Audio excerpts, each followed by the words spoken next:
Welcome to Alles auf den Tisch. My name is Davide Jakubowski, and today I will speak to Federico Lois. I'm an actor and musician based in Berlin, and since the Corona crisis, I just try to make sense of what is going on. Federico, you want to tell us something about you? Hi, I'm Federico. I live in Argentina, so across the Atlantic. Until the crisis hit, and I started looking at the numbers back in January. I really didn't care much about biomedical data. I have been working with data for my entire life, so this is not something, analyzing data is not something that I'm not acquainted with. Someone can say that this is my professional job, it's my 24/7 job. So I didn't have a lot of interest, but when the news started getting out from Wuhan, I was like, okay, let's figure this out. If this is going to be 2009 all over again, or if it's going to be something else. And here I am after an entire year and a half, almost going to 2 years now. I'm still looking for answers in many different sort of crappy data, and this is something that happens every day. Right. Well, today we will talk about your modeling studies, which predicted the second wave behaviors in Europe back in 2020 October when you released it. And I think that today's topic is going to be how to really flatten the curve. Do you want to tell us? Yeah. Do you want to tell us something about your studies? What did you do? We started working on the epidemic modeling side with Levan Deschaparitze back in. He had been working before that. We actually met online. It's a funny story. But the interesting thing is, by August, we were already working, mapping out all the behaviors from the epidemic along the way in Europe, in Argentina here, where I'm based. So it was interesting to note at the time that both of us had experience on modeling, just not on epidemic model. And we had to learn over time what essentially mean, or many of the things that epidemiologists take for granted because it has been their formal training, but it wasn't for us. But because we have been working with that data for months already by August, we could actually just look at some location and even know the exact values that they got from their seroprevalence studies. So in the process of figuring out, trying to understand what the hell is going on here, what we stumbled on is a particular behavior that hasn't been noted by many people. There has been some early proponents, that people that actually knew about this, which is accounting for the difference in the mortality between the different cohorts of people under this crisis. So people do not die in the same way if they are in the 60 years old, if they are in the 20s. So there's a very big disparity between the mortality rates, the hospitalization rates on these two big cohorts that we work with. So in the process, what we actually did was actually figure out, you can actually separate people in two big cohorts. Those are essentially at risk, and those that essentially are not, because the difference is orders of magnitude. Right. So because we did that, we stumbled onto something which is essentially the big takeaway from our modeling study, which is not every way of flattening the curve works the same. Some ways are actually quite good. Some other ways are actually very bad. And this is essentially the base of our paper, our October paper. We actually extended it with extra information on December. We have like 4 appendixes to deal with all that extra information. But the core idea is that depending on how you flatten the curve, is how you are going to end up, if you are going to end up in a situation to have a second, third, fourth, or fifth wave along the way. Mm-hmm. Is it also depending how the mutations go?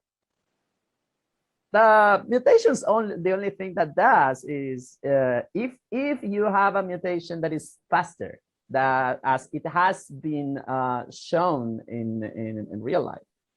Actually, we proposed the mechanism of that in October, that the virus was actually speeding up, because that's how you explain the low mortality in general that you have in the Pacific, in Asia and Oceania.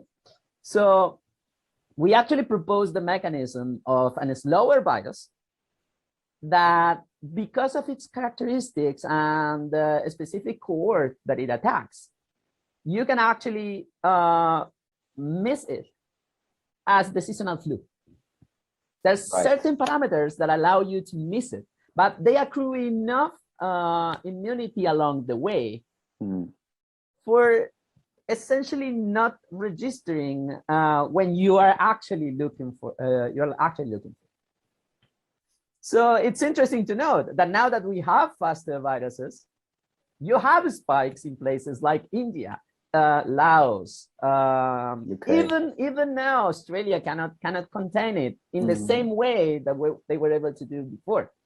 So essentially what is happening is that now that the difference, the gradient is so big between the original virus and then the next mutations, that now you have enough energy in the epidemic to actually not being able to contain it through lockdowns. Okay.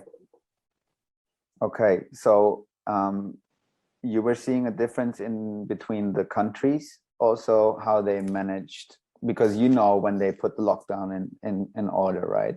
And when countries did not. You also saw when people started or stopped putting children into their schools and kindergartens and stuff like that. Did it have an impact on the statistics, on the modeling? Yes, they do, and a big one. Let's start with lockdowns. There's like this debate. It's like on one side you have the anti-lockdown guys, and on the other side you have the pro-lockdown guys. What's funny about us is that we were attacked from both sides, because essentially our result is, hey, if you are going China style, you are gonna stop the wave. It doesn't matter. You are gonna impact the wave. And I can show you examples, like instance, my location, sports, shows a very, very nice second wave with a mobility restricted curve. It's beautiful, because you see the spike up and then the lockdown and it goes in a very specific way. But the thing is, on the other side, is like you have lockdowns. So you put the lockdown in there. The outcome of that, it's actually bad, actually very bad.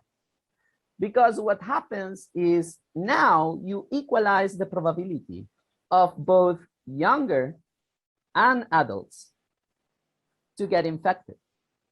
Normally what will happen, kids go to school, so they get it, they infect their family, their close family, or the parents themselves go to pick up their kids, so essentially they will be in contact and exposed.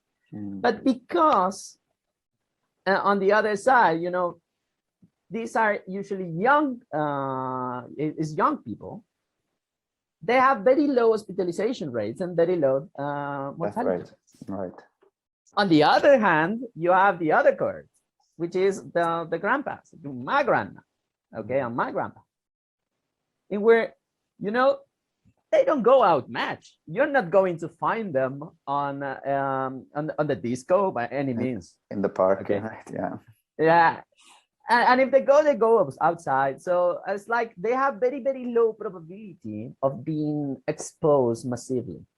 Okay. So what happens here is that when you lock down, you stop, you put the brake in, and essentially equalize the opportunity for everyone to be exposed by jumps, small jumps, instead of big big spreading events like going in the subway. Mm-hmm. Okay.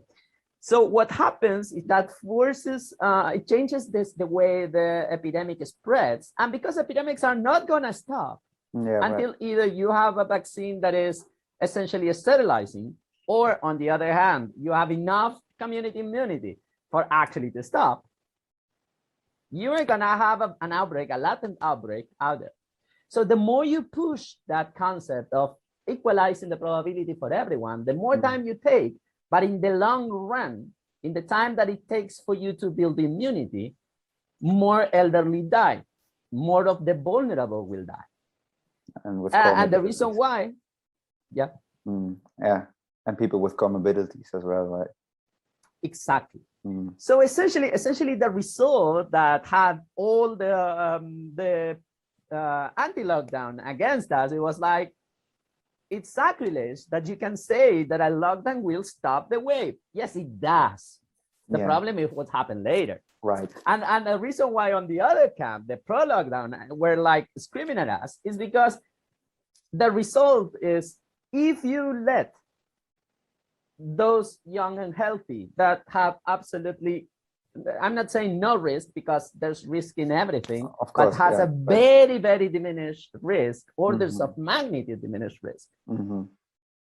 Now, essentially what happens is that these guys do not like us, because we are saying, if you want to end this fast, essentially you have to do coronavirus parties. Yeah, you have to like, separate, right? Because you have to say, when you segregate those two cohorts is where you actually flatten the curve. Exactly. Because essentially, if you ask me, what would have been now with what I know, what would have been my decision, is essentially to do the same thing that you did in 2009. I know here what they said is say, okay, if you're older than 55, go work from home, or don't even go. If you're a kid, they actually, in our case, it was like synchronized with the mid year vacation. Yeah. So yes, so essentially what they did is like, okay, we are going to push it forward now. Get the kids out. You're talking about swine flu right now, right? Yeah, to the swine flu. Yeah. So essentially what they did is, who got infected fast? Those that were going to work. Yeah. Which essentially weren't the ones that were at risk, because the risk profile was already very, very, very clear. Like in here, we know about the risk profile since March 2020. The Diamond Princess was like, gives us the risk profile. Yeah. And also the differences between the countries, right? Because if I checked on your studies, and you see in Sweden, for instance, you see how the spikes goes up and they just get lower each wave they got, like the second wave and then the Delta variants. But for instance, Australia or something, it just goes absolutely nuts. So basically what you were saying is, I mean, this is over now because we passed this already, right? Because your modeling studies just showed this is how we should have done it. And we should have known, right? Because that was something obvious. That is not, it's not like everybody should have known who was in charge. Yes. And what you see is that the more people get a chance to actually build up immunity, who are more or less resisting, the better you can deal with the virus in the outbreak, in the outcome, and the later outcome. But the more you suppress it, the more you put everybody in danger, because then it will get variants and mutations and all of these things. What do you make out of this? The clear example. Yeah. Go look at Sweden. Yeah. Sweden have a very specific wave. We actually predicted the top of the second wave in October. We said because Sweden has been consistent over time in their methodology. They applied a methodology. I can tell you from our work, it's not the optimal. There's even more optimal than that. It's actually quite good, but it's not optimal. But because we knew what was the way that they did it, we could actually predict how much time it would take to build up a new wave and when it was going to peak, specifically in Stockholm, which is the place that we looked for. Mm-hmm. We predicted, and you can actually go and look at the paper, the fourth, predict the peak of the second wave on January. It was on the 4th of January. So it was super accurate. Super accurate. And I'm hearing experts. I'm not an expert. I'm a normal guy. I'm a normal guy that knows how to do this kind of stuff. Now you are. Now you are. That I see the experts saying this bug throw us everybody a curveball, so modelers couldn't get. No, that's not true. Sorry, I have to say it loudly. No, that's not true. There's people that have been doing the right and correct thing, and they can predict with months in advance what happens. We were among those. So basically, yeah. Continue. But the reason that nobody is looking into that kind of information is telling. It's like nobody wants to see how. That now you could distrust our publication, our preprint back in October. Yeah, but not now, because now it's like it was a prediction, right? And it was very accurate. Yes, we did the same thing. The only thing that could have been that you took the wrong numbers or the wrong data, right? So I mean, that could be a claim. How are you sure that your data is valid? Yes, we actually, the key of our work is we found ways to actually figure out, this data is not correct. So the model itself will tell you there's no way this can happen. It actually happened to us here in Buenos Aires. In Buenos Aires, we did a prediction back in April 2021 about the second wave behavior. We estimated the second wave behavior back with the data that we had, which was like the start of the curve. We estimated like we were going to have per day 200 deaths per day on the peak. It was 205 on the peak. And the thing is that if you ask me now, if I could take back and I could say by the time that we were near the peak, we could actually tell you the amount of the total deaths that you would have, because we figured out, hey, this bug is actually faster than the one that the bug we estimated. So we had this gamma V3 variant here that was fast, as fast as Delta for what we know. If you look into the behavior, and you could actually estimate it, the actual deaths 4 months or 3 months in advance, because you actually needed to figure out that it's growing faster than what we estimated. I mean, what are you making out of all of this? Because I mean, these are huge accusations, and I mean, where did your drive go? I mean, you saw something happening, and now there must be a discuss about it, right? Because there should be a scientific discuss about it. People who are analytical players like you, or bigger even, should talk about this. Is this happening? To us, it's still alien. Why nobody is looking at the odd behavior in Asia, for instance?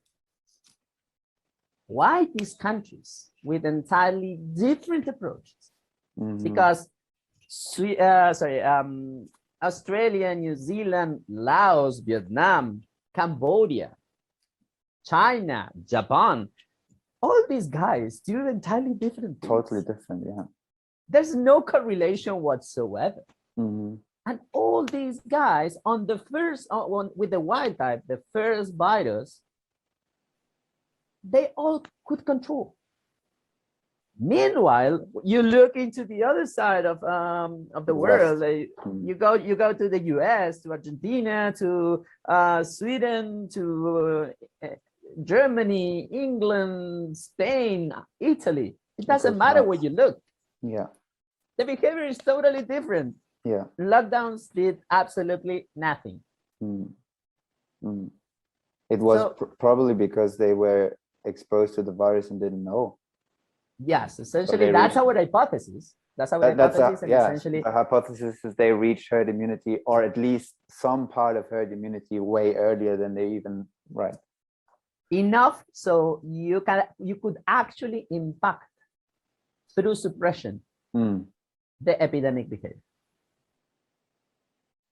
That's big news.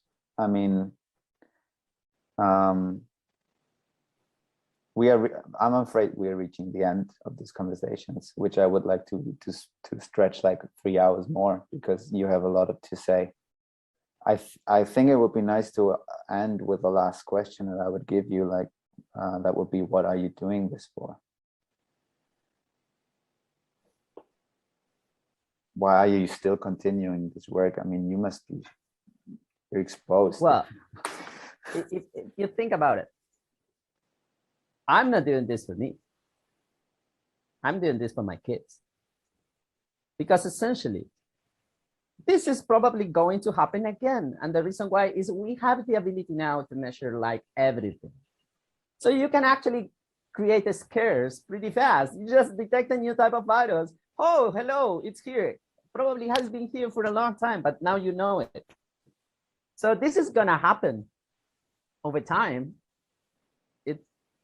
It's just how the things are, because now we have the ability to detect all this. Now the question is, what you could do about it? If you don't build proper statistical tools to understand the real behavior, you are going to be here again and again and again. Same. If you think about it, because we haven't solved typhoid Mary back in the early 19s, we are now discussing is if quarantine has it's legal in a sense, you know. But these kind of things actually happened before. The typhoid Mary case actually required a ruling from the Supreme Court of the United States. We actually, in our paper, we actually propose a way to sideskip that, is to solve typhoid Mary for good, for instance. But that's probably for a different talk. For a different talk, for sure, man. And the point is, I'm not doing this for me.